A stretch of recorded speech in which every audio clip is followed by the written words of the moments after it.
I live in California. Ty lives in Ontario, which is the province that's over Minnesota, Wisconsin, Michigan, New York, Ohio, and Pennsylvania of the great country of the United States of America. And I had to look that up this morning because I have no idea where Ontario is, because those of us who live in California think nothing exists outside of us. I apologize.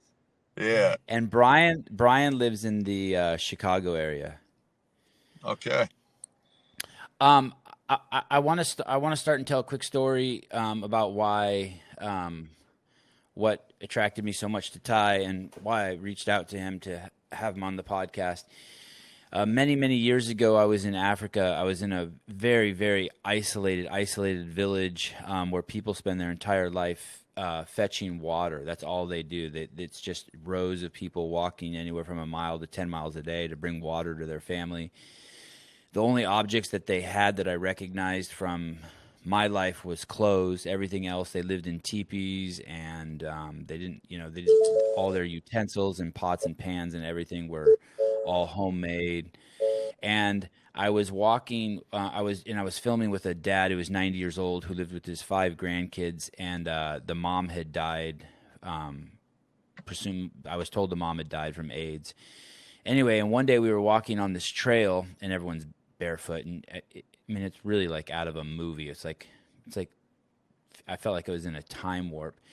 But I'm walking along this trail with the kids, and there's this huge pile of trees, of maybe like small trees, with a diameter.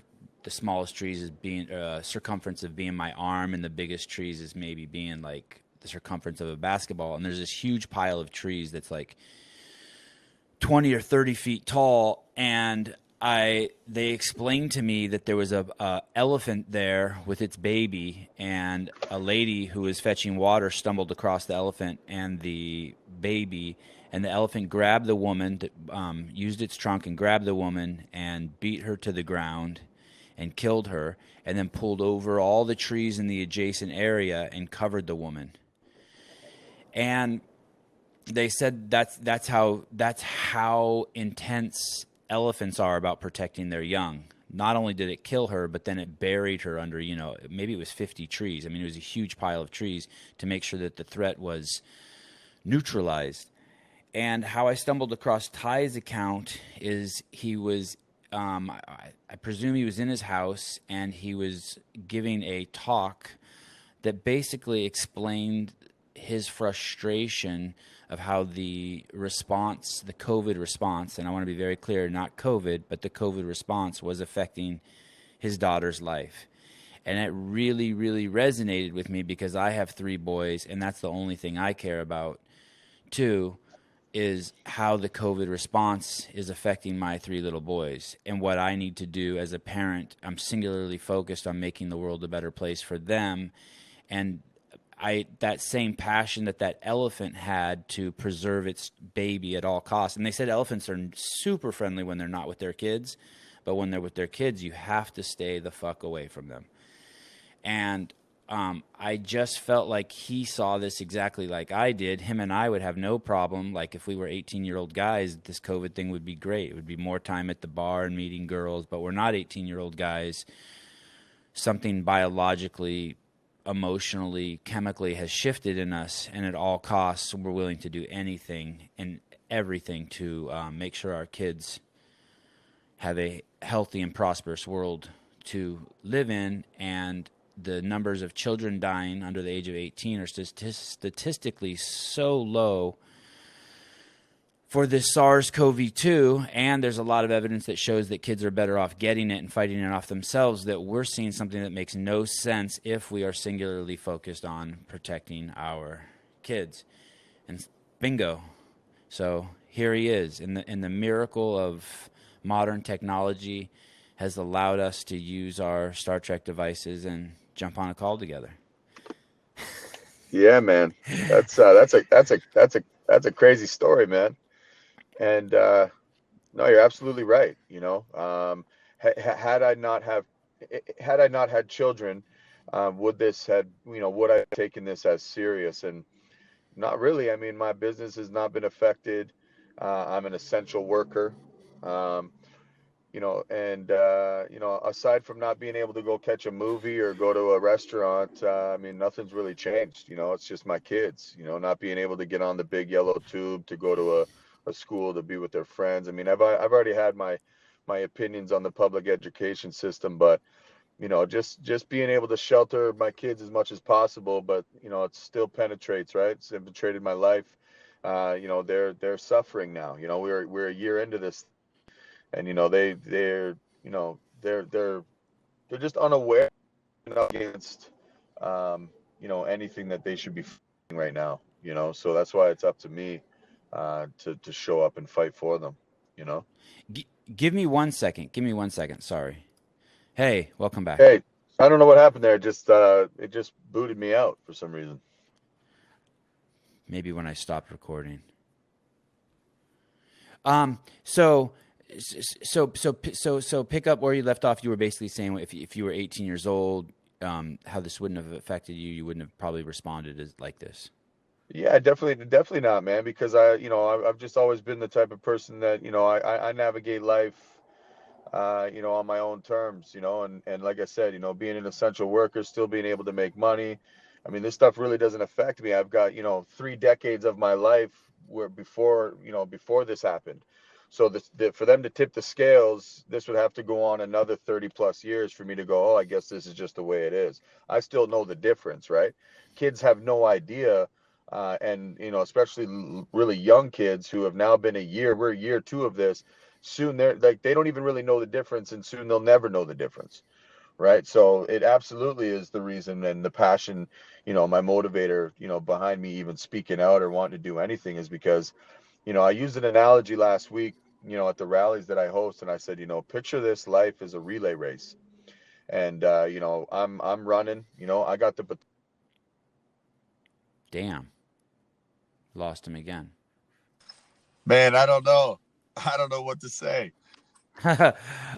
How's your signal on your phone? My Your signal's picture looks okay, and it looks okay. yeah, your picture looks great. We'll give this one more try. So you were saying that the kids won't know any different. Yeah, the kid they won't know any different. I mean, the majority of their life, is so far, whether they're 7, 8 years old, has been just playing, and now they got their kids, they're being forced to wear masks, and they're being, if they fidget with them, students in schools are getting sent to the corner because they had a hands-on incident. And hands-on when I was a kid was like if you got in a fight. Now it's just like, oh, your child touched another child, so now they're in detention. Like it's insane. It's insanity. And I really feel for these kids, especially the kids that don't have parents with a backbone, you know. And that's really why. I mean, I've always been passionate about the youth. I mean, I was a bit of a troubled youth myself, and I just come to learn that the things I've gone through, the things that have happened to me happened, and I came out on the other side fine, alive, and great, so that I can help the next person maybe go through a similar situation better or easier. And really, yeah, without the kids, man, like we were saying, if it weren't for the kids, I wouldn't even really care. I'd be making my money. I'd keep to myself. I mean, being able to not go to the movies or a bar or a club or a game is not really, life changing for me. How old are your kids? My oldest is 12 and my youngest is 10. And what do they think is happening? Like, do they know? How much do you tell them? What do you talk about with them? I talk about everything. See, I'm a little bit of I'm an unconventional parent. I've read books like The Conscious Parent and The Awakened Family, and just changed my perspective on how I view parenting children. A lot of us, we tend to try to shelter our kids and raise them in a way that will lead them in the direction we want them to go, preparing them for the future. And I was the same, right? But now, I mean, the future is an illusion. Like, all we have is right now. So I treat my kids as equals. Like, they're as old as they'll ever be right now. So I don't shelter them and try to keep things from, in hopes that one day later that they'll be what I hope them to be. I just I treat them with them as an equal. I don't. They know everything. Like they know everything. And it's important that we do that, right? So, my daughter actually spoke at one of my rallies a couple weeks ago and just gave a speech to the parents and said that, she's not afraid of the virus. My kids have never been vaccinated. My kids, we eat healthy. We play outdoors. We get nice amounts of vitamin D when they're not spraying the skies. And, we really just, we try to incorporate the lifestyle. And my kids know that comes with what we ingest and whether it's visually, verbally, what we eat, whatever it is, a healthy lifestyle does not come from a needle. So my kids know, and they know they're not afraid of a virus. They're afraid of being judged by other people for not wearing a mask, right? Or for, that's what they're afraid of. So my daughter just basically said out to the parents, like, it's up to you, to unmask your kids. Like, you need to tell us. You need to keep us in the loop. These kids they're not dumb. They're not dumb. And if you would just like get on their level and have a conversation with them like they're a human and not like they're beneath you, you can learn a lot from your kids, man. Like, I realize that, yes, I'm here to protect and, as a guardian to my children are really raising me up to be the man that I'm supposed to be. My kids are younger than yours. I have a pair of 4-year-olds and a 6-year-old, and I'm in a similar boat to you. I believe that respecting your kids is hugely important, and treating them as equals. But that being said, I don't share any of the fear with them. And I know your kids are older, meaning like they'll say to me, "Hey, how come everyone's wearing a mask and we're not wearing masks?" And I give them a very simple answer. I said, "Because you're healthy." I said the masks are just for people who aren't healthy, and they eat too much sugar. But I'm guessing when they're 12, then they might have a follow-up question. Like, my kids don't have a follow-up question. And that's just young, right? They're still kind of processing, right? Like, my kids are old enough that they, and plus with the internet, right? So my kids have been exposed to things like YouTube and TikTok, and they see a lot of that. So as much as I would love to be the one that they're getting their information from, I'm finding myself having to give them, a fair amount of counter information. They'll come to me with something they've seen. In the beginning of this, like, my daughter would say, "Dad, like, why are you going to protest, or why are you going to rally? Change the government's rules." Right. Or, she just, in the beginning, they'd be like, "Why don't you just wear a mask? Like, I don't want to get in trouble." Right. They don't want people to look at them. They don't want to be centered out. And they've seen they've seen a lot. Like, when they come with me, they won't wear a mask. Right. My wife is not confrontational at all. She doesn't want to she will. We rarely do grocery shopping and stuff. Now we do click and collect a lot. So you just back up to the barking spot and they put the groceries in and there's no contact, you leave. But if my wife does need to go out, not so much anymore, but in the beginning, I mean, she'd wear a mask. She didn't want anybody to confront her or anything like that. And then my daughters, when they would go out with her, they would wear them as well. And, like, not to my knowledge, I didn't know this. And then when I did find out, I was like, no, we're not just going to conform for the sake of, not being confronted. And, now my kids are a little bit more bold that way, because they've come to the rallies where we've had 600 people not wearing masks, other kids not wearing masks. So it's just giving them that sense of normalcy, showing them that it's really not that necessary, right? And my daughter's very smart. My oldest daughter was screened for the gifted program, so she's very intellectual, academically smart. She's smart. She's smart. So I just provide her with enough information to come with her own conclusions, and she knows that these things on your face, they don't really work, because I've done a few different trades. So, if I'm working in an attic with insulation, I actually wear like a respiratory device, like a real mask. Do a lot of surfacing aluminums and metals and stuff. So, like, I have to wear legitimate masks. So she knows that, like, if this was a virus, shouldn't you be wearing a mask that's similar to what you wear to work? Right. So it's just those kinds of things. And I don't really I don't tell them how to think. I just make sure that I provide them with enough information that they can think for themselves. And I really just encourage them to do that, is to think for themselves. You know, don't just go with what everybody else is doing.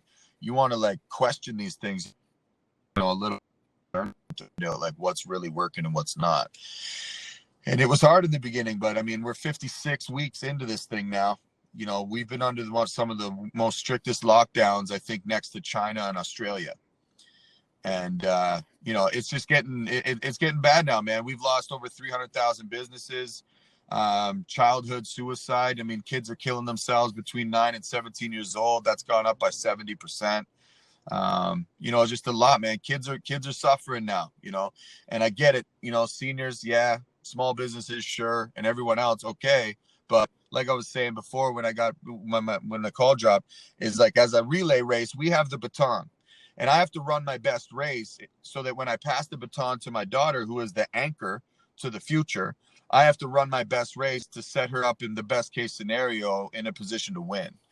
So that's kind of where I'm at, is like, I'm just doing the best that I can so that when I do actually pass it off to her, that, you know, she's going to win. You know, that's my job.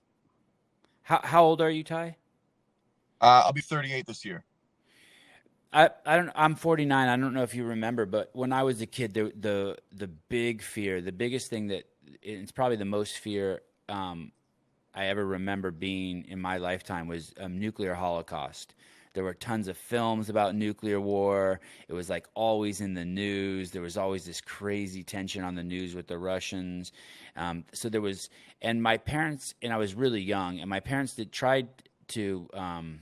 I don't want to say they tried to shelter me from it, but it wasn't something that they wanted coming into my psyche, because it's a fear that's so big and so out of my control that I presume that they think it wasn't productive. And I trip on the fact that our kids, you know, 10 years old, maybe even younger, it starts 8, that they're being told a story about a worldwide pandemic. It's like almost like they're living in a horror film. And I wonder what the long-term effects is on them to be fear-based. And we can see that the people who are in our society now, the ones who are fear-based and who have this kind of victim mentality and blaming other people and not taking responsibility for themselves, they seem to be the weak link. But it's too soon to tell, right? Like, people are actually expressing the fear now outwardly by wearing the masks and avoiding other people. But eventually, they're going to have to internalize this. What do you think? What do you think the long-term effect is on this generation? Oh man, it's already happened to like my generation, where for the last 20 years, I mean, we've been living in this virtual reality through our profiles, right? Like, we've been disconnected since the touchscreen, like since that since MySpace. You know, everybody's creating these online profiles, and you know, that's basically the highlight reel of our life, or whatever you choose to share on there. I mean, the long-term effects that we have is why we're where we're at right now. People don't talk to each other. We don't, you know, nobody really cares about anybody but themselves, right? So, you know, to kind of translate that and pass that on to our kids, I mean, I just think of the kids, you know, like, you know, that were born in 2000, who are 21 years old right now, and they're barking at me, telling me that I'm the problem. It's like, bro, I got underwear older than you. You know, like you. Isn't isn't it ironic? What you just said something right there that was so ironic. People only care about themselves, and to me, that's really obvious too. And yet, they claim that they're wearing the masks to For other. think about other people, and yet with no. What I use they're looking at the world like through a paper towel roll, and instead of like taking it down and seeing the bigger picture. All of the media and all of the talk, and I'm a little bit of hyperbole here, is all about it's all on one side of the scale. There's this desire to stop this pandemic with no look at the cost. Yep. the lives lost on the other side, the emotional, the physical, the monetary cost. It seems so out of balance. It sounds from where I'm in California, and like masks are optional when you're out in public. I think they are. I never wear a mask in public, and I think I would guess probably when I go out, 20% of the people aren't wearing masks in public. You're supposed to wear them in stores. I've stopped wearing mine in stores. And that's been inspired by you. And so far, so good. No one said anything to me. Oh, did we lose him? Shit. You sure you weren't inspired by me to stop wearing Maybe I was inspired by you too, Brian.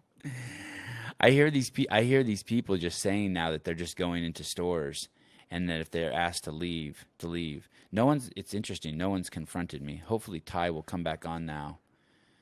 He's done. The other day I was out with a friend of mine. We were trying to find a place to eat, and see if you can get closer to your mic.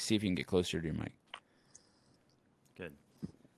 Oh, there he is. It just froze that time. It didn't boot me out of the app. I just froze. So. Oh, okay. Well, you're back. Sorry. It's an experimental app. This software I'm using, normally it requires you to be in front of a computer, and they just launched this app a couple days ago. So you're a test. Yeah, you're a guinea pig. But in Canada seems, from where we're sitting, when I hear the stories in Canada, it seems really, really bad. Like, it almost doesn't seem like it can be possible what they're doing. No, and a lot of people ask, like, is it like, when you make comparisons to like Australia? I know Australia had like military checkpoints and stuff like that. And people said, like, yo, Ty, like, how could it be that bad? Like, you guys don't have tanks in the military yet. I'm like, that's because we don't need it. Like, we're policing ourselves, right? So, we heard from a lady at a rally a couple of weeks ago who was actually a Holocaust survivor. And she had said that, she's afraid of where this is going because it's worse. The no mask is the yellow star, and everybody with masks is the brown coats. And it's scary when you think of that, because what they did was they convinced people that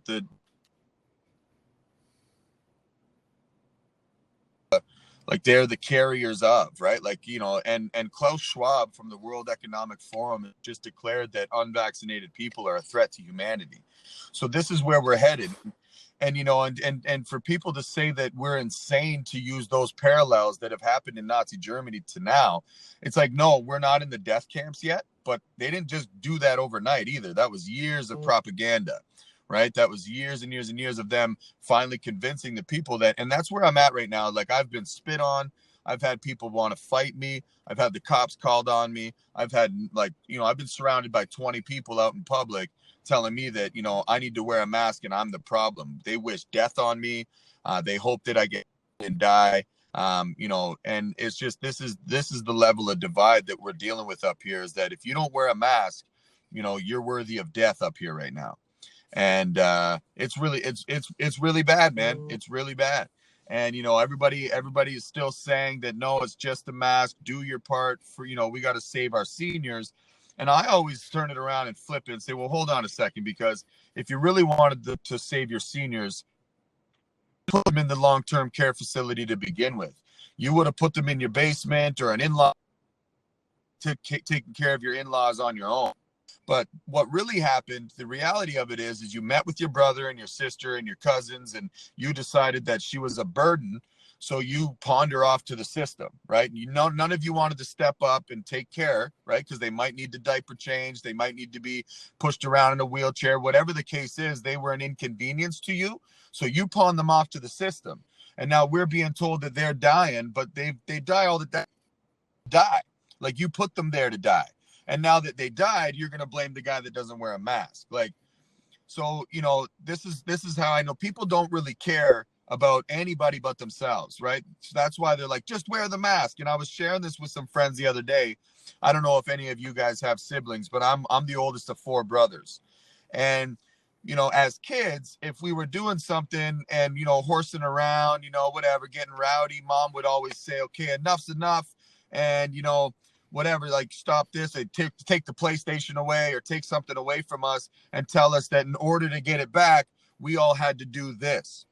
And there was always that one sibling that was like, he kept doing what mom said not to do, right?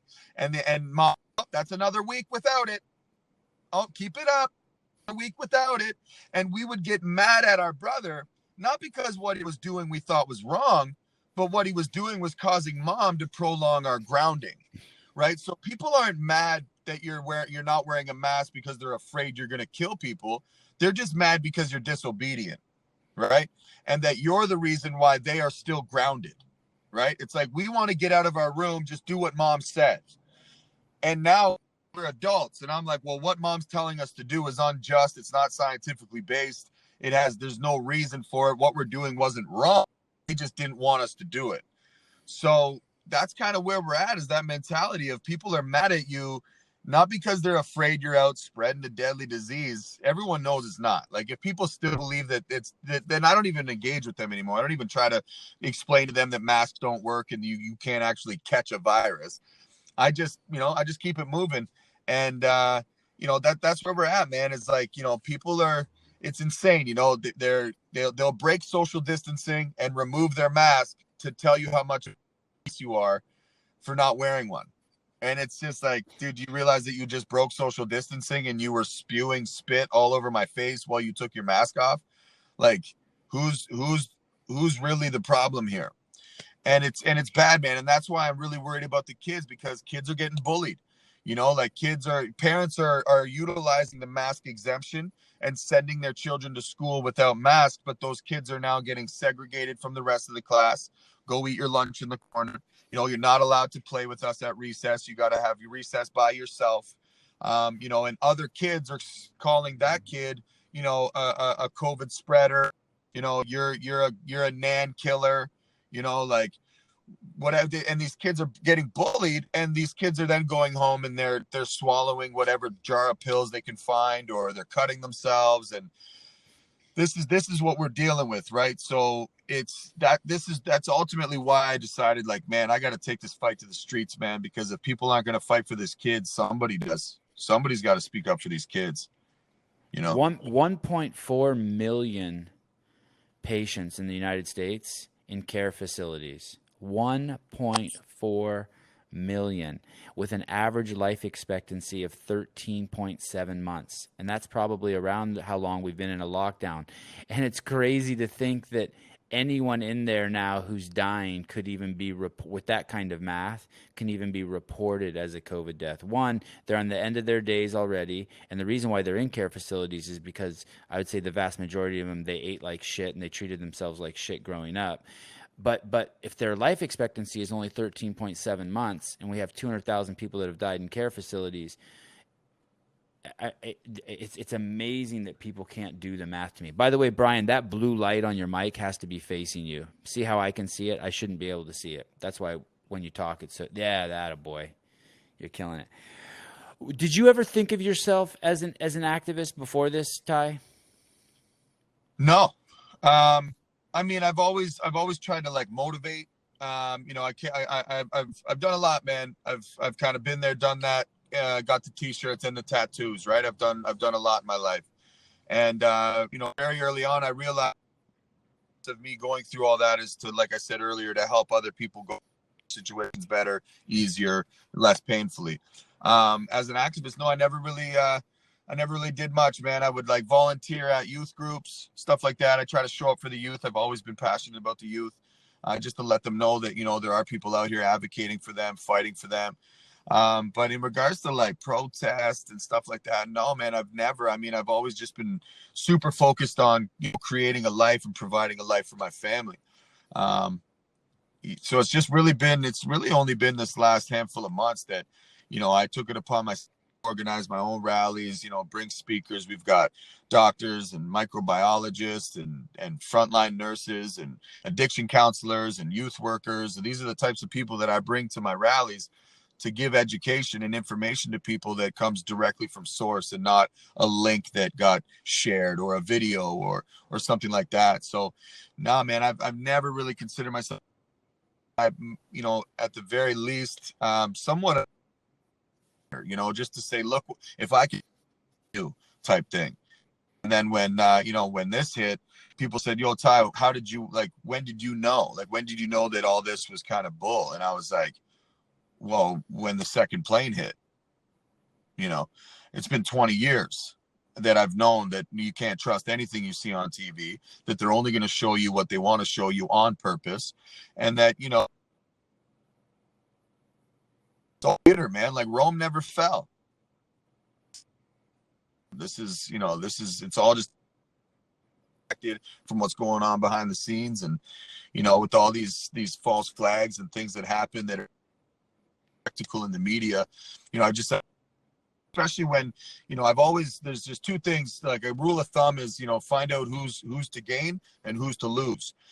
Just focus on and listen to the person who's risking it all. The one who's lose, I'm going to listen to them rather than the one who's, people lost their licenses to practice or their registrations or certificates or anything that's been given to them by the governing forces.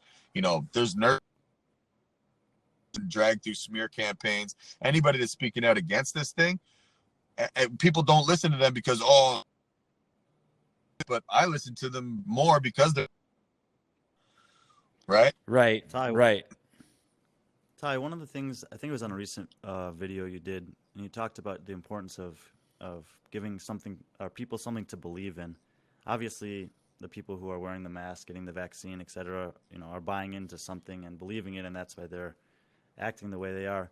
In your, these past few months or whatever, have you found there to be something that it's easiest or easier for people to like grasp onto, something that they can believe in to help them like see the other side of this thing, more effectively than maybe some of the other things you've tried? It's really just, doing what I'm doing, but in numbers, right? So just organizing things, like it sounds silly, but like maskless shopping parties, we'll get like 30 of us to kind of, not show up as a group, but we'll set a destination and a time, and we'll all just kind of show up sporadically, and shop at a Walmart or a grocery store. And then before you know it, we outnumber the ones that are wearing masks. And then all of a sudden you'll see people looking around like, whoa, did I not get the memo? And then you'll see the mask start to come off, right? And it's like, it really just tipping the scales to show, right? And I think, I don't know what study it was, but I think it's really only 4% is required to kind of shift the herd, right? It's kind of like sheepdogs, you know what I mean? You see the herd and you get that one dog that redirects them to go where they need to go, or they'll have like 4 or 5 dogs. We're those dogs, like we need to show up in numbers and just live. Like we can't, that we're beyond preaching and we're beyond teaching. Now it's like exemplify, right? We have to show them that we can open our business. You will have the community pour into you. You don't have to wear masks. You're not going to die and drop dead like they tried to show us what happened to you in China last April. That people are just getting sick and they're dropping dead. So, it's just a matter of like kind of finding your tribe, and really just, it's got to be power in numbers, man. Seeing is believing. People need to see it to believe it. Whereas I tend to live more by faith than sight, but that's not the reality that we live in. People need to see it. So if they only see one person not wearing a mask, then, you're just that crazy guy, right? But all of a sudden, there's 7, 8, 9, 10 of us, and we're all down different aisles, and we don't look like we're together, and people start going, damn, like, we don't have to wear these things. Like there's been a few times where I've been by myself, and, I'm in line to get something, and the person behind the cash is like, excuse me, sir, like you need to wear a mask. And I'm like, well, thanks for your concern, but no, thank you. And, oh, well, sir, like if you don't wear a mask, then I can't serve you. And I'm like, well, that's not true. You're going to serve me, and this is what I'll get. And, they're like, wow, this person just stood up to me and I don't know what to say next. Because normally people that do, they're like, oh yeah, no, you're right, I'm sorry. Where I don't, I stand my ground. I'm like, nope, that's, I'm here. This is what I want. And you're going to serve me. Otherwise, are we going to? And, I get served. So people that witness, being denied service and then ultimately being provided service, I've had numerous times I turn around and all of a sudden I'm seeing faces now. And then they express to me that, man, I didn't know that you didn't have to wear them. I'm like, well, how didn't you know that? And they're like, I don't know. I just assumed that it was the law. And I'm like, Well, that's the problem, dude, is that you're not doing your own independent research. Nobody even realizes that that it's necessary to cross-examine the narrative. They just think it's on TV, it must be the truth. Right? So it's really just, standing my ground, standing in the truth that I know to be true, right? Truth is absolute, it's not relative. It's not just because you don't believe it doesn't mean it's not true. And, that's it. But to have people kind of change the way that they believe things or change their belief system, it right now has to be to see it and numbers. They got to see the numbers. So it's frustrating, though. It's really frustrating. There was this study, I don't remember it, I heard it many, many years ago, but they put a sign up in a college shower, and it said, hey, to save water, turn the water off while you're soaping. And so then they did the study, and no one would follow it. So then they put a guy in there, and every time he would turn the water off, and then every time he soaped himself, he would turn the water off. And so when other people were in there, a few of them started doing it. Then they put two guys in there who would turn the water off when they soaped themselves, and more people would do that. And by the time they got three people in there who were showering who would turn the water off when they soaped themselves, everyone else jumped on board and followed. Yeah. And it's interesting. The same strategy that they're using this, you're basically just putting the strategy back on them. The strategy was, hey, let's guilt people. Let's make people feel bad. Let's set rules so enough people get masks. And now you're saying, no, we're not going to wear the mask. I've noticed just even yesterday, I was at the park. I go to the park every day, like a skate park or some kind of park with my three kids, and I never wear a mask. And it's amazing every time. And most of the parents, I would say, they do wear masks and their kids have masks. But anytime I start talking to a parent, they pull their mask down and they never put it back on. Or if I run into some friends there who have masks on, as soon as they see me, they take their masks off. And it really does work. What did you see that made you think? So the news comes out in China. There's some people are dying over there, and there's the cruise ship with the where the virus supposedly remember that whole cruise ship thing? They It was were in the news when this whole thing started. Yeah. What did you see that made you say, okay, I'm not going to wear this mask? What did you see that's like, hey, this I'm not. That's not the way to be the best contributor to humanity. Well, just being in the line of work that I'm in, I know that using the respirators I use, and having some knowledge on what respirators to wear for what, I knew that this little piece of cloth, this blue cloth, was not going to save anybody from catching anything. And it's funny, like when that cruise ship, got stopped, like at the same time, I was on the Disney Fantasy. So I had taken my family on a cruise. We went down to Florida, and we went on a cruise. We went to the Bahamas. We went to Mexico, Cozumel. We went to Jamaica. So we were all over the place. And people were like, "Are you crazy? Like, you're going on a cruise? Like, didn't you hear about the virus?" And I'm like, "Yeah, I heard about it when I watched Contagion in 2011." And they've been putting the truth in plain sight for us for decades. And that's kind of me, man. If you want to know what's about to take place, I mean, just watch what Hollywood shows you. And I just, like I said, like I never bought into it for a second that we should wear a mask to stop the spread, because if you really look, I knew as a kid that if I was sick, school, because you were sick, you had to run symptoms you had, you didn't go to school. So I know that if we were actually sick and worried about killing people, then we would actually be locked down. Not like locked down, but you could still go to McDonald's and Tim Hortons, and you can still do all the things that you can, pour into the big box corporations. We're going to crush the small guys because that's where people get sick and die. Like, it just, none of it ever made sense. And that's one thing I guess, like, I've always kind of had, is just this like innate sense of discernment and just being able to tell like what's bogus and what's not. And yeah, like I didn't really see much. Like I just like I said, I've known for a long time that what's put on TV. I mean we've probably all seen the Truman Show, right?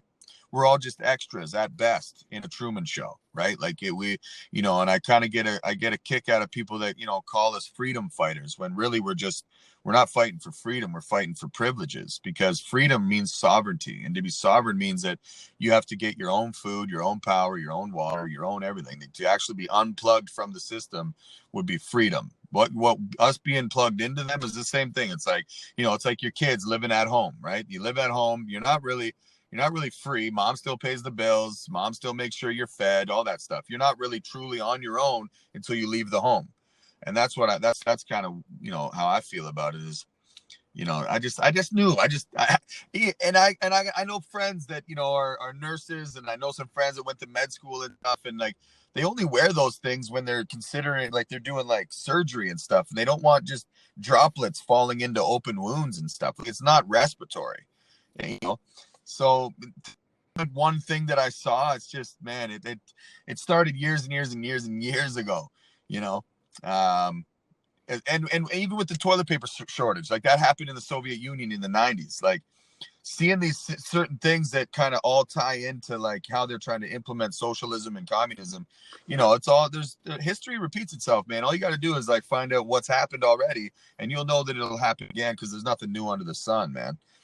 So I wish there was one thing I could say that got me to, thinking, but it's not, man. It's just a collective of like my whole life just being aware. I don't even like saying awake. I don't like these coined phrases of sleep and sheep and awake and woke and all that's just bogus, right? That's still identity politics. I don't identify as any of that. I'm just aware, right? Recently, there was a volcano on, I don't remember the name of the island, but the surrounding islands like Antigua and whatnot, they were refusing people. That weren't They were refusing to take people off the island while there's a volcano going on. They wouldn't allow them to evacuate unless they were vaccinated. What did you think about that? I'm right there. That's right there. There needs to be a revolt. I mean, what do you mean? What do you mean? You're not gonna vacate me from this island until I choose to take an experimental injection?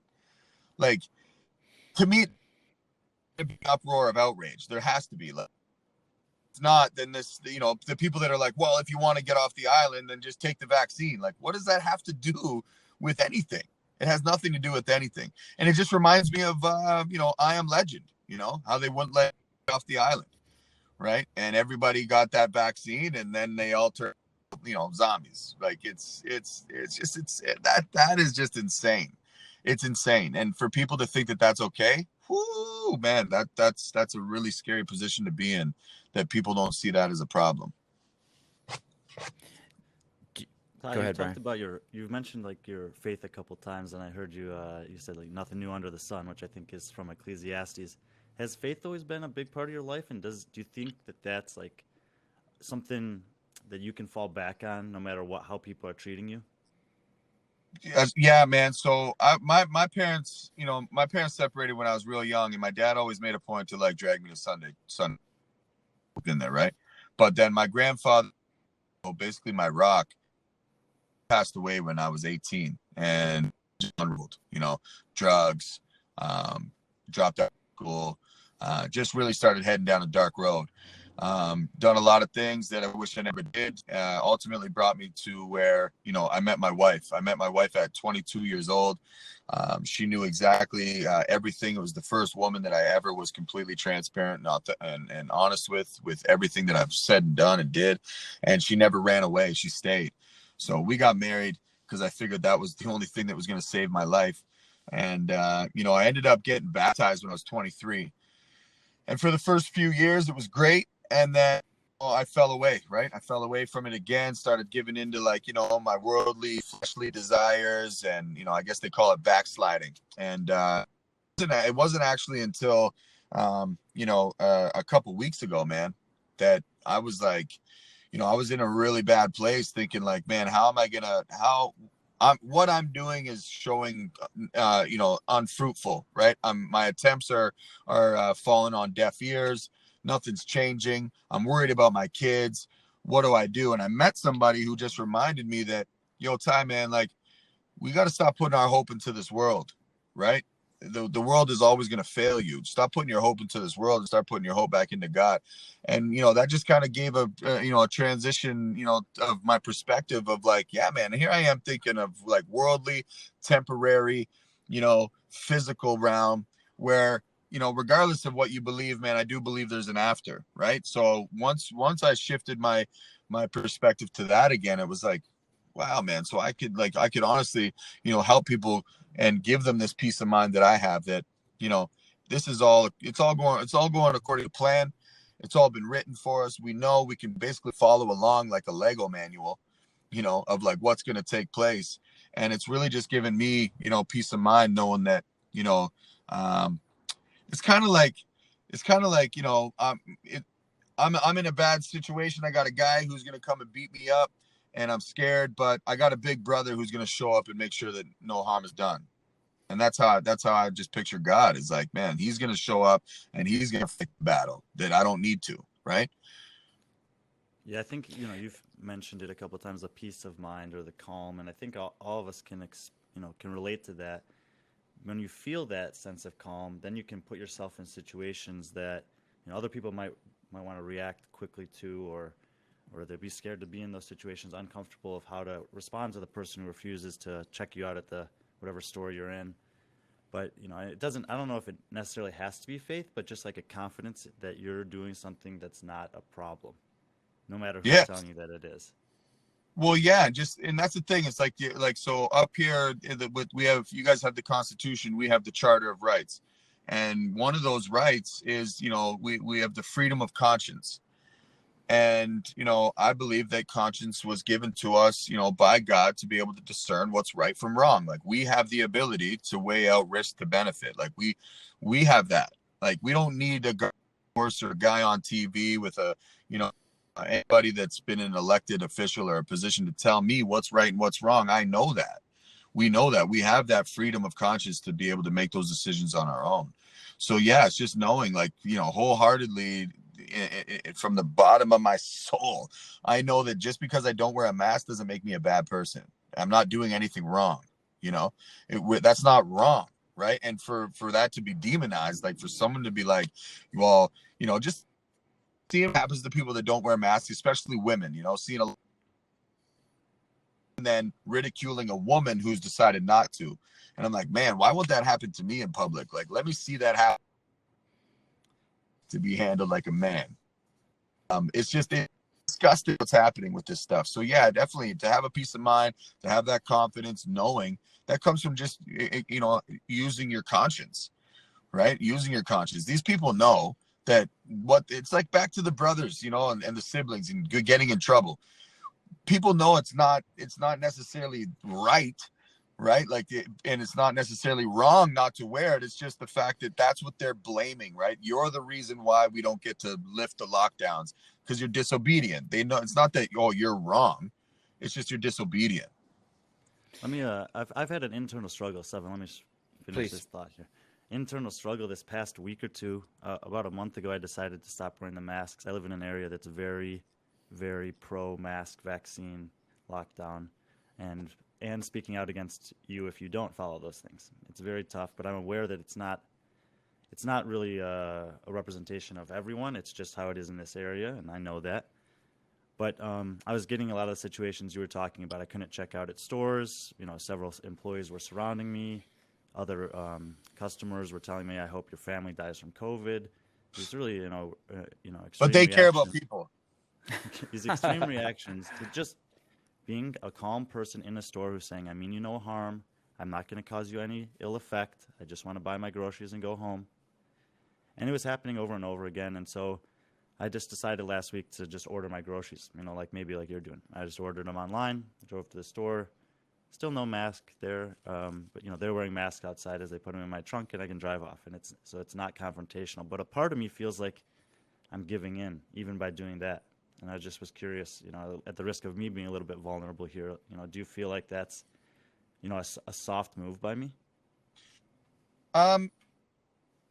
No, man. Give it to him, Ty. Give it to him. Give it to him. Give him a lashing.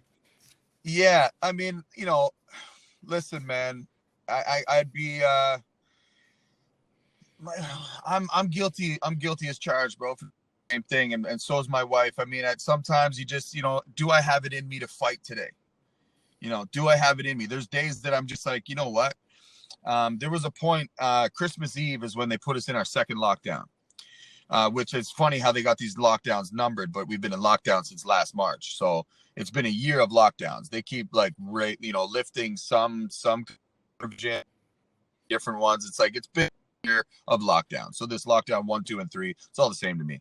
But when they told us on Christmas Eve that they're putting us back in lockdown, so basically, you can't go see your friends and family, you can't be together, you can't do this. So I was like, man, you know what? I can't be bothered no more, man. Like if I go out and people confront me, they're gonna wish that those mouth guards or those masks come with mouth guards, because I'm just gonna start throwing bombs at people, right? Like you're gonna break the social distancing and take your mask off to come and tell me how much of a lowlife I am. Well, I'm gonna leave you sleep on that. And then when you wake up, hopefully you have a different perspective. And my wife was like, well, we need you. We can't afford you going to jail, because that's what would happen, right? Like, I don't know if you guys noticed in Alberta, there was a video that went viral. A guy went to Canadian Tire without a mask. And the Canadian Tire security, along with the other employees, basically like brought him to the ground, laid a beating into him and choked him out. And had that happened to me, and again, the media misconstrued that whole story and said that he was an anti one of the employees, but that's not what happened at all. Once the video surfaced, you could see that he just wanted to be left alone. I want to do my shopping, and they wouldn't leave him. So they ended up pushing him down, tripping him on the ground. They had like 5 guys on him, punching him, kicking him, and choking him out. And I mean, that's where we're at with this stuff. So my wife knows me. She knows that if that were to happen to me, I would have went to aisle 6. I would have grabbed a baseball bat, and it would have been on Lucky Kong, right? And so I just made the choice, like man, I don't think it's soft. I think sometimes it's strategic, right? It's smart. I don't know what type of person you are outside. For me, there's only so much I can take, right? And only so calm I could be. And the more people that come on to me, like I was in the middle of a mall here, Vaughan Mills Mall. It's one of the biggest shopping malls in Ontario. And it's the middle of a lockdown, and the mall's packed. There's people everywhere. So I get in, security, sir, mask. I'm like, I'm medically exempt, and I keep walking, right? It's fine. But each individual store has its own policy. So although I might not need to wear one in the hall, we require you to wear one in here. And I was like, no, I'm not, and I won't. So like, I guess you're gonna have to call up for. Well, we have a sports athletic store here. It's called Champ Sports, and all the employees there are normally guys that didn't make the cut on the football team, or they dropped out, or they blew their ACL or whatever, right? And they just want the 50% off shoes, so that's where they work, right? And they were you'd like to call them has-beens, but they were never worse, right? And so they're these big guys or whatever. They start like surrounding me, and they're surrounding me in the store, and they're saying, "Sir, you need to leave." And I'm like, "Well, I ain't leaving. I'm gonna get my BOGO sale, my buy one get one." And I'll be on my way, right? And they were all surrounding me, and I was like, there was like 5 security guards, and there was about 7 or 8 employees that were surrounding me, and I'm like, bro, are we about to have a problem? Like, because up here in Canada, I don't know what it is down there, but they changed the laws a bit, where my mom always raised me to never throw the first punch, right? Because if you do, then you're the instigator. You got to wait, let them punch you, and then it's self-defense. Well, now I don't to throw the first punch. If I feel threatened, if I feel like if I don't react or act that I could be in danger, then I have every right to start throwing bombs. And I just reminded them of that. It's like, look, I'm starting to feel a little bit uneasy right now. You guys keep closing in on me. I feel threatened, right? And if you guys don't back off, then I mean, who's up first, kind of thing. And made a huge spectacle of it. And that's what they're doing up here, is like, for somebody to speak out, you're going to be the one that the media makes to look like you're the problem, right? So it's just we got to be careful that we're not out here making spectacles of these incidents, because they'll shame us in the media and say, look, see, these are them. These are the anti-maskers. They're the problem. They attack employees. They physically assault people. So it was just important to me that I didn't put myself in those situations. So I don't think it's really soft. I think that you're just doing what's best for you right now, because maybe no one knows you better than you, so you know what you can handle. And man, it's been a year. Like it's been a year. It gets heavy to have to deal with this. And I'm the same. There are days that I'm just like, you know what? I'm gonna pay for my gas at the pump today, you know, rather than go in and have to be confronted by anybody, whether it's the employee or another customer. So I do the same thing sometimes, bro. So I don't think it's really soft. I think what you're doing, I mean, only a single you off it, a little more bold that way, you know, and just one step at a time, man. You might get to a place where, you can keep your composure, but it's hard, man. You get emotional sometimes, and it's like you can feel it just build up. I get a little jolt of adrenaline. I enter a store, and that's never happened to me before. And the fact that, I got to feel like I'm doing something wrong by going into a store to buy my groceries without putting a diaper on my face. It's hard, man. It's hard sometimes. So nah, man, I don't think it's soft at all. I think you're just being smart. You know what you can handle. And the fact that you're at least making the steps that you are, I think is a step in the right direction anyway. I noticed there's a video on your Instagram where I don't know if she's a police officer or what, but she looks like some sort of public servant. She's got the policeman's hat on, and she basically comes into a restaurant. I couldn't tell exactly what was going on, but she gives the owner a ticket, and you showed some incredible empathy towards the lady who was giving the ticket. While she was there and after you were there, you basically, my words, not yours, explained that she was really nervous, that clearly she didn't want to be giving that ticket. Tell me about that, about the empathy you feel and the compassion you feel for the people who are in the situation where they have to enforce this and might not want to. Man, like we're like. Do you remember the incident I'm referencing? You were like, "Hey, that lady was shaking. I feel bad for her." And that was the restaurant in Barrie that has defied the lockdowns. That was the bylaw. So the bylaw came in to issue the ticket for provincial order. And I knew she didn't want to be there because she had already been there once. She called in and said, look, it's really busy. I don't want to do it right now. So they said, well, come back during downtime, which is between, 2 and 5 when people normally aren't eating. So she did. She came back and she came in and she was nervous. I could tell she didn't want to be there. She just was doing her job. So a lot of people were like, well, that's not an excuse. And I just told her, I said, that's a scary thing to say, because that's what they said in Germany was, we're just doing our job. We're just following. So I just asked her, I said, at what point do you as an individual, regardless of your position or your badge, do you draw the line and say, no, that crosses my moral boundaries?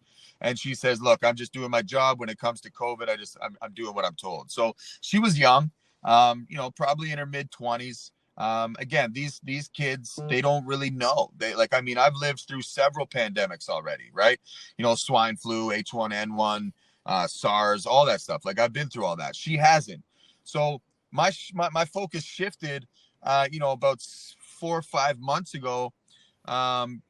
Really just the amount of people that have reached out to me, I started to see different perspectives, right? Like we don't know why people are wearing 2 masks and a face shield, right? Is it because the news told them, or is it because that particular individual lost their uncle to tuberculosis?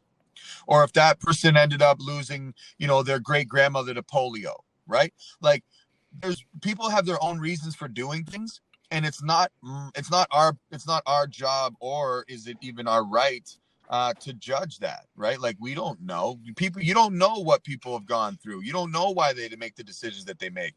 And that's something that I think a lot of us are lacking, is that empathy, where we keep saying that we care about other people, but our actions speak louder than those about anybody about themselves. So I started to see, outside at the beginning of that video, was a little bit, maybe overweight. And so they're like, oh, and you're here to tell us about health? And I was like, whoa. Like, no. That doesn't do us no good. That doesn't make us any different. We're just perpetuating the divide. That woman is a human being that is just following orders. I'm sure that if she was asked to do something that was, outside of her more, they'd probably say no. But bylaw officers, their job description is to write fines, right? Parking tickets, all that stuff. That's what she does, is write a fine. So whether she believes restaurants should be open or not, her job is to write a fine, right?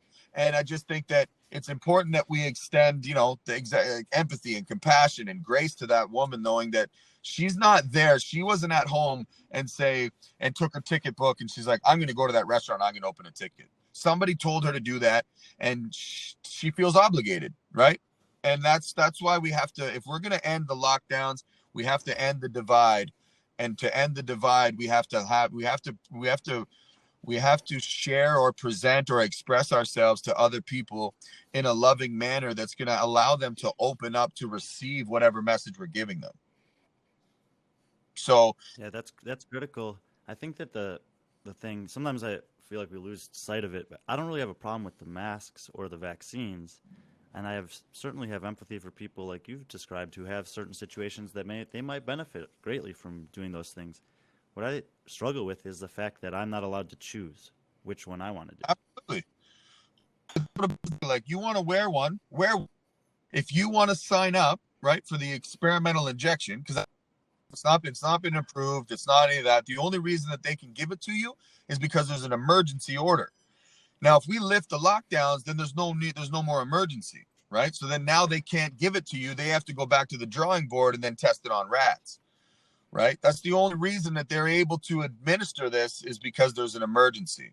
So, but like, it's exactly like you said, a choice. Like, my daughters, I made the decision not to give any vaccine. I wouldn't even let the doctor put the ointment in their eyes when they were born.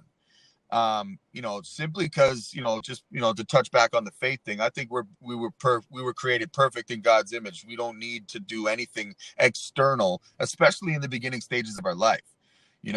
Are there successful vaccine programs? Perhaps. I don't really get into that stuff. I just know that we have this thing called epidermis, right? This is your skin. And this is to protect you from anything outside the exterior, right? That is not supposed to infiltrate and get into your system. So the fact that we've come up with a device known as a needle to bypass that defense mechanism, to inject a foreign substance into you, of course your body's going to have an adverse reaction, because we're nature, we're natural. When you inject something unnatural into your body's going to go, what the hell is this? And it doesn't know how to react. So I'm not anti anything, and I try to make it clear to everyone that I speak to, all these rallies I have. I'm not anti this, anti, I'm pro medicine, pro research, pro government transparency, pro vaccine accountability. I'm very pro, right? Pro family, pro child, pro community. I'm very pro. Anti is tearing down. I'm about building up, and it's important to give a sufficient amount of information to make it informed. All this coercion and, Krispy Kreme's is going to give you a free donut every time you show your vaccine pass. Like, all of is it, when in the history of man have we been like, you better make sure, if you can prove that, you got a test and you don't have AIDS, you're going to get a free lollipop. Like, when did that, like, it's crazy to me how we're, as kids, you're told, don't give in to peer pressure, right? Don't give in to peer pressure to try to experiment with drugs. But now we're being pressured into taking an experimental drug. Like, you tell pregnant women not to smoke, don't take Advil, don't drink, don't take, Tylenol, don't take anything while you're breastfeeding, but take this experimental injection. Like, just none of it makes sense logically, scientifically. None of it makes sense, and we just gotta keep fighting a good fight, man, and just keep living our truth, and know, like you said, man, just do what is right, and respect other people's choice. Like, that's the thing, is like, if somebody else wants to wear a mask, I'm not going to be like, hey, you idiot, why are you wearing that? I might, now my conversation might be like, hey, I'm really interested, and I'm curious to know, like, what is it that caused you to decide that that's something that you should wear, right? And have them answer. I know a lot of the divide is coming from, why don't people question anything? Well, why don't we question those people and try to draw the answers out from them that'll have them go, you know what, I never thought of it like that. I was just kind of wearing it because I thought you were supposed to, right? And then, like, give them the information there. Conversations, it's got to almost like we have to ask them the question first to have them You know, start it's interesting. questions. To circle back to the beginning of the conversation, that reminds me. So for me, I'm questioning it because I have kids. So I just go to the CDC website and I just start doing the math I learned in the third grade. It's really, for me, it's Math. really that easy. Yep. I'm not like a lot of people are about the freedom fighters, or they want to learn about the virus or the medicine or what's safe, what's not safe. I just go there and do the third grade math. I look and I see, okay, 0 to 17, 254 kids have died from COVID in the United States. Statistically, could be zero. Who knows? Like, there could be that many errors. That means no one's died in the United States under the age of 18. But then I'm not happy enough there, so I Google kids dying and I look at all the kids who've died. And when I see them, I'm like, oh, this is a 16-year-old boy that CNN reported was healthy and died, but he's so obese that I know he can't sleep upright at night. He can't sleep on his back at night because his own weight would stop him from breathing. He's so fat, his ears are gone and his eyes are closed, right? And at that point, and I keep doing that, and every time that they post something that says a healthy person died, I Google and I look at them and I'm like, oh, that person is clearly not healthy. So then I understand that no kids have died. So then I do the math. I see, 41% of the people who have died in nursing homes. Okay, so I start doing a little research on nursing homes. Holy shit. They only have a 13-month life expectancy anyway. But I wouldn't have done any of that, to circle back to what you said, if I didn't have a Kids. motivation. Yeah, if I didn't have kids, I would have just been rolling along. Like, my life's good. You know what I mean? I can still go down to the beach. I can still do make my hustle on the internet. Like, I would just be rolling. Ty, do you think that there is, I don't believe that there is like some conspiracy, like a sentient being or 5 people or this Illuminati. I don't have any, I'm not a conspiracy theorist, and I usually don't even speculate why things are happening. But someone the other day said something to me, well, this is all part of the plan. I'm like, oh, you think that there's some conspiracy theory running this? Like, or not even, let's not even use that term because it's has so much negative connotation. I said, you think that there's a sentient group of people who are trying to do this? He goes, no, that's not what I mean by there's a plan. He goes, it's built into an ideology of the way a large group of people think, and this is just the way the machine moves. Because to me, it doesn't seem plausible that, like, the head of Canada is also working with the head of Antigua, which is also working with the president of the United States, which is also working with Russia. Like, I can't imagine something being this well organized. But they're like, no, it's not even like that. It's an ideology just operating on autopilot. Do you have any thoughts on how all these beautiful, smart people are being duped into this? Do you speculate on any, like, you could say that Google's flashing images to us on? I mean, you've seen all the stuff, right? I mean, Yeah, and so it definitely is some social conditioning. It's like they did in the war, right? Like they propaganda around. They did that so that people would, right? That they believed that war was actually good for us, and that's what I find that they do, right? So it's like back to the you're showing everything on purpose. Like, if you're seeing it nonstop over and over and over again, I mean, that's predictive programming, right? Like, they're trying to show you what to believe, and desensitizing you to it, like right down to the music, the video that we watch, everything. How are they glorifying mass murder on a big screen while you eat popcorn and gummy bears? But if you go and do that in real life, you're going to jail.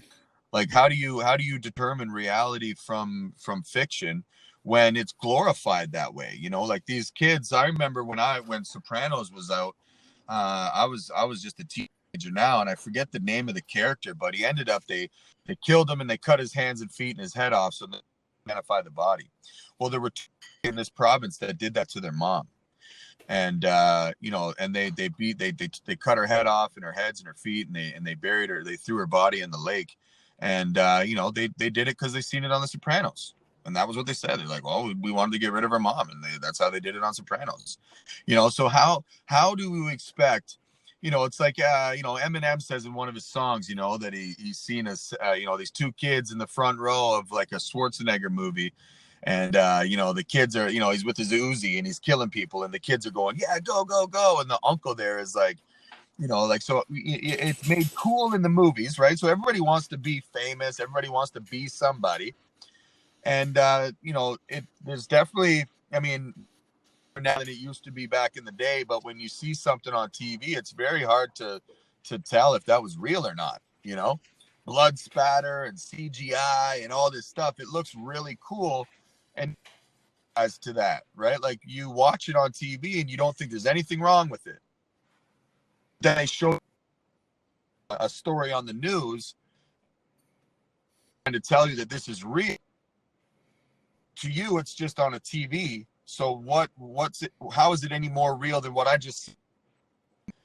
You Right. don't know unless it happened in front of your own eyes. You have no idea. So the amount of like conditioning and programming that's taking place through media, marketing, propaganda, all that stuff. Man, yeah, like I often wonder, how are so many people deceived? But there is, I do believe that there is a, you know, a small percentage of the people that, you know, basically what it boils down to is that we got people, certain people in play that are trying to be God. They're trying to play God. They're trying to mess with the weather, trying to mess with our food supply. They're trying to like control who does what and who says what. Like, who put these people in this position in the first place? And it's just a generational bloodline, right? Like, there's, you know, this is it's crazy. Like, it's crazy. So I try not to go down the rabbit hole because we don't really need to at this point. I think, like you said, I just go back to grade 3 math. I know that 99 is far greater than 1. There, the argument's over. We don't need to we don't need to know, we don't need to discuss anything else, right? That's it.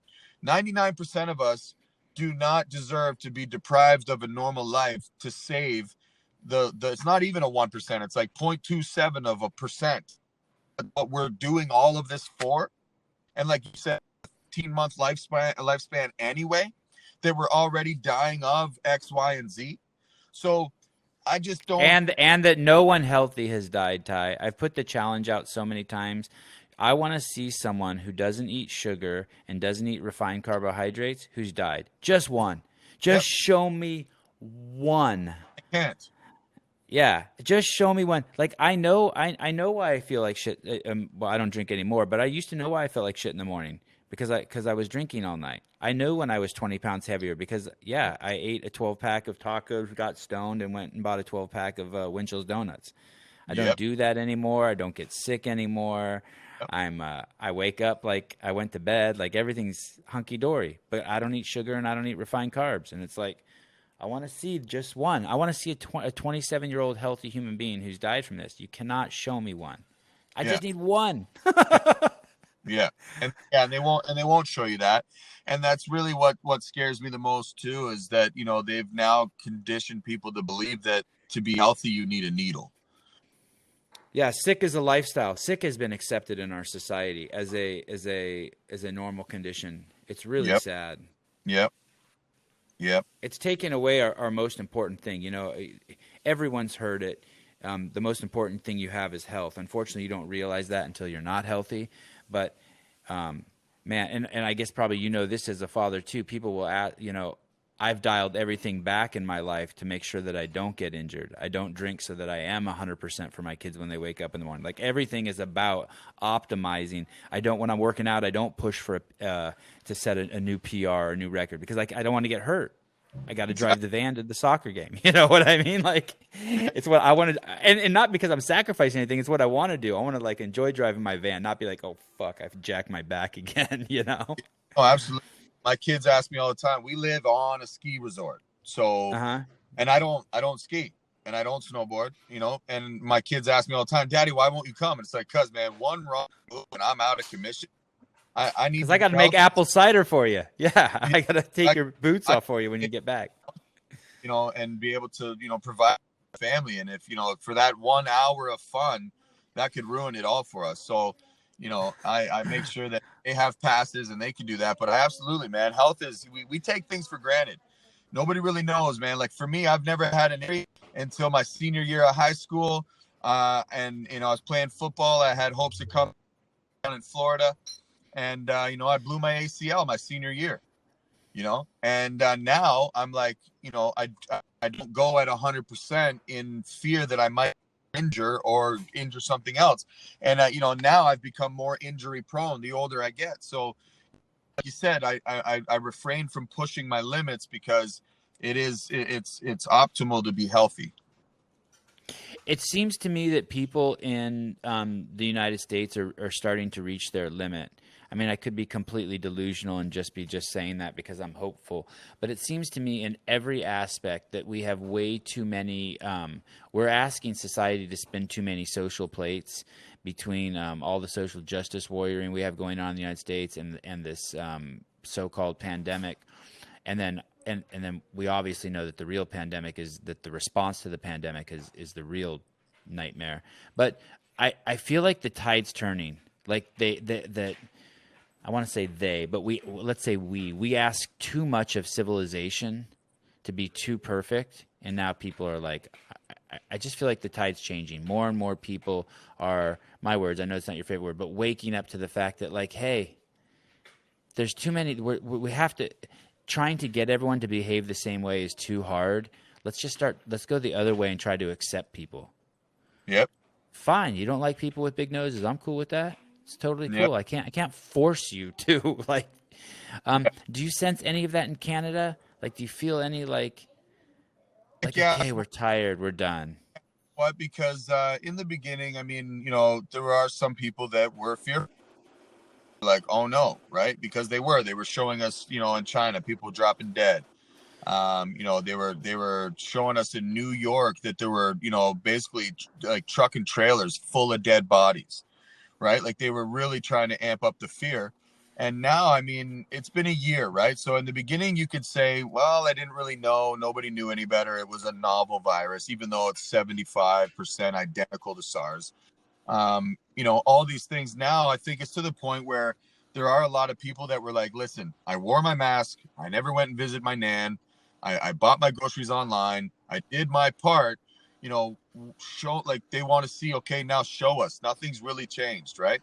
And show us like, you know, in the beginning, the highway's dead. It was a ghost town. But when they reopened things, been open since. Like there's traffic jams. There's you're fighting for parking spots at the mall, but then if you wear a mask, it's okay. You won't get COVID.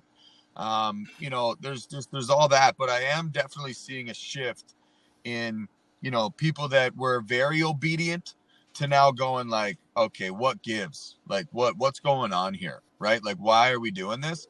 And I do kind of sense that the tide is changing, and that, you know, more people are starting to rise up. And you know, it was all by design, right? Like I also did a video, and I think it's the one that you were talking about kids. I was like, you know, where are the men? Like where are the men speaking up for this? Where are they standing up? Why are our women on the front lines of this thing? Where are the men? Well, the men are for the most part essential workers, right? If you're a tradesman, you so you got to go to work. You may have to wear a mask for 20 minutes when you're in a store, but you still get to watch your hockey games. You still get to watch baseball. You still get to go golfing. Golfing's essential. All the golf courses are open. You know, all the men still have their vices. You got dispensaries are open. LCBO, the are open. You know, all that stuff is still there for the man to go. So his life isn't really affected, right? You know, his wife might be going out and protesting and fighting. Okay, like I support you, babe, you know, but he's at home making sure that he stays up on his fantasy pool, right? Like the men they haven't been affected. Now, if you take away sports and you take away their beer and their liquor, then, you know, you might get a little bit of, you know, some resistance from the men going, okay, now what, right? But they haven't done that. They haven't taken away from the men, but more and more, I think, are seeing the damage in their women. I mean, the divide at the core level. I've spoken to so many people that are married, and the husband mask wearer, and the wife is like awake to this stuff, and then they're playing the Wow. kids on each other. Yeah, man. Like there's so many kids up here that are living in a home that's divided. And then there's so many kids that how homes are divided. And now the children's aid's involved, not allowing the parent that is not pro COVID to no longer see that child unless Holy in a mask. shit. They need to be tested. They need to be tested with the PCR test like 3 times a week. and they're allowed to have masked up, supervised visit with their children. So, and that's what's happening here. So, I mean, it's my gone heart. beyond. Breaking my heart. Yeah, man. Like I know a mother who hasn't seen her son in 6 because the dad went to court and said she doesn't believe in COVID. So Children's Aid said, boom, she no longer gets to visit her because she's deemed a threat she's a danger to his health. Right. And it's happening. Yeah, it's similar situations down here, man. People are there's some women at the gym I coach at that are afraid to do certain things because they might lose the right to see their kids. Yep. Yeah, man. And people don't realize that when you have a child, that child is a property of the state. Like that child does not belong to you. That child is an asset to the country it was born in. So that child has a number and a registration number, and it is a property of the state. The state can come in and say, look, we deem you unfit to take care of our possession. We're going to repossess your child. And people realize that, man. So yeah, there are a lot of parents that might wear the mask and told because they don't want the other spouse to weaponize that child against them for custody purposes. It's happening more often than not up here, man. And it's a disgrace. I met a guy yesterday at the park. He got COVID. He has 3 kids at home. He has a wife at home. He said he took no precautions after he tested positive. Slept in bed with his wife, still at home with his 3 kids, drove him around everywhere. Just took 2 weeks off from work. He's a firefighter. And he said no one in his family, nothing. That was it. 2 weeks later, he's done. And when the state called, or his supervisor or someone called him, they said, hey, so what's your name? And he gave his name, and he goes, this is correct spelling? And he's like, yeah. And he goes, and what's your wife's name? And he gives his wife's name, and they're like, and what's your kids' names? He goes, no, I'm not giving my kids' names. And they're like, well, we have to know who's been exposed to it. He's like, no, I'm not giving you my kids' names. It's none of your fucking business. And I thought that was really like, and they eventually gave up. But it's like that.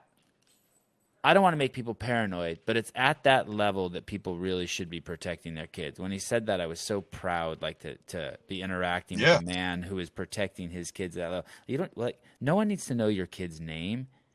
It's like it's like getting a text message, one of those group texts, and it's a girl saying looking for a good time. Like, don't click that link. You know what I mean? Like, What do you? They want your kids' names. Another friend of mine, and I don't have any verification of this story, but a friend of mine is a highway patrol officer, and he tested positive. And then so, a day or two later, this is in California, sees someone taking a picture of his house. And he goes outside and he goes, what are you doing? And he goes, every single person who tests positive, we go out, we have their address and we go out and document where they're at. I'm like, this is just some fucking weird shit. Yeah, like when have we ever who had a snotty nose? Like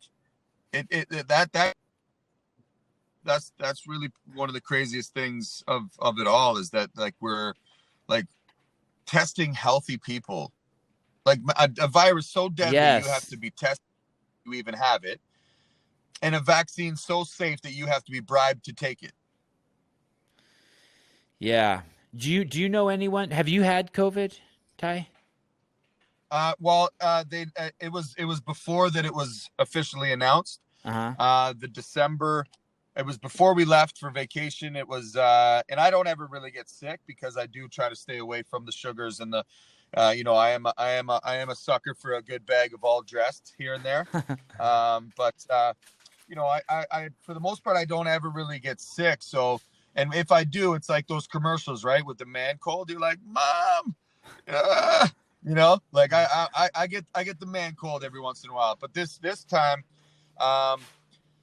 it was real bad, man. It was real bad. Like, this was December of 2019. December 2019. So I got real sick, where to the point where if I'll lay in bed, I'll sleep it off, sweat it off, or I'll work it off. Like I don't ever take time off work, but I literally, I'm somewhat. So I was like, did I maybe, I don't know, did I smoke a dirty bong?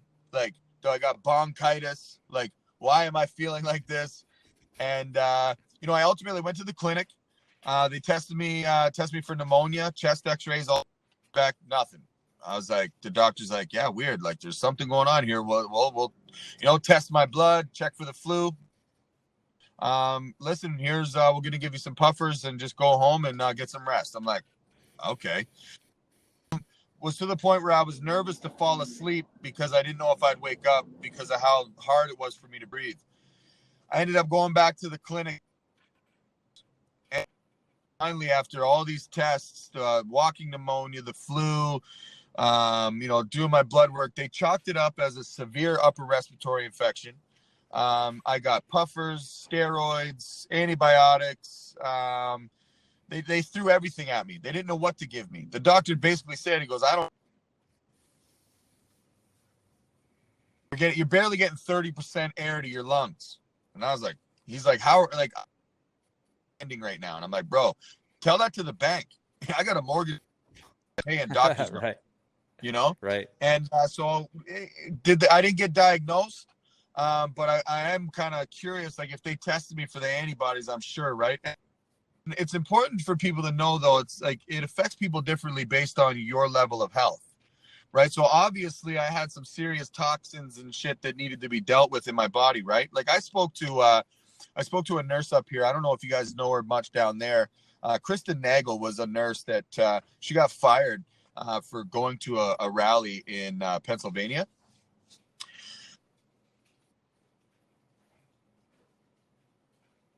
And basically just explained to me,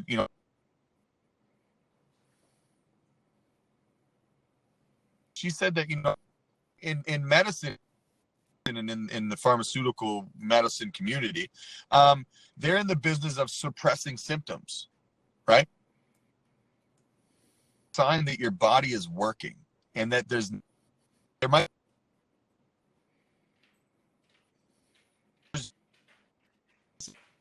fever. She's like, you need that fever. Like that fever's doing its job. So don't try to cool off. Don't try to stop the fever, because the fever is a symptom. The symptoms is what's killing whatever's wrong with you.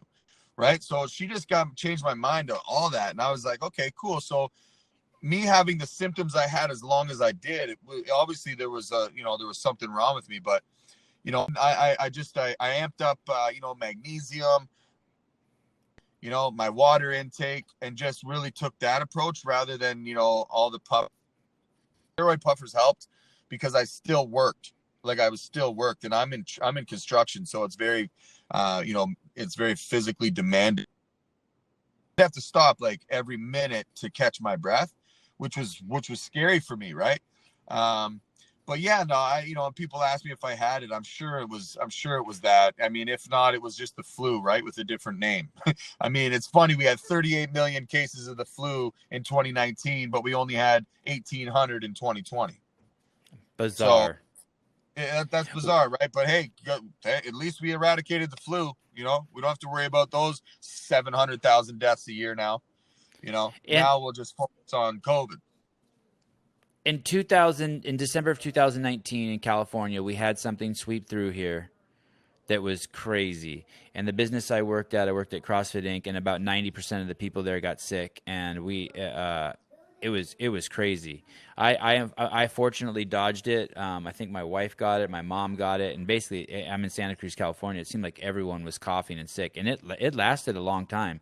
Some people were sick from a week to 3 months, and then all of a sudden, 3 months later, this thing is supposedly here.